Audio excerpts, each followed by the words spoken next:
এজন্য দেখবেন কেউ বুকের উপরে হাত বাঁধে, কেউ বুকের নিচে হাত বাঁধে, নাভির নিচে, কেউ নাভির উপরে হাত বাঁধে। প্রত্যেকটাই হাদিসে আছে।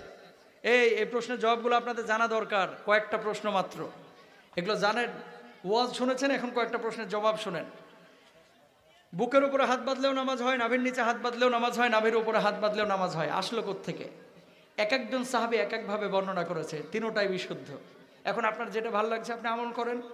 আপনি দেখবেন মৌলিক বিধান নিয়ে কোনো ভেদাভেদ আছে কিনা মুসলমানদের মধ্যে। কোনো মুসলমান কি বলেছে যে নামাজ 6 ওয়াক্ত ফরজ? না, কেউ কিন্তু বলে নাই। তাহলে মৌলিক বিষয়ে আমাদের ভেদাভেদ নাই, ভেদাভেদ আছে মাসালাগত বিষয়ে। এটা আবার হাদিস থেকে। মানুষ আল্লাহ তাআলার অন্যতম সেরা সৃষ্টি সত্ত্বেও মানুষের মধ্যে এত ভেদাভেদ কেন? ভেদাভেদ থাকা খারাপ না।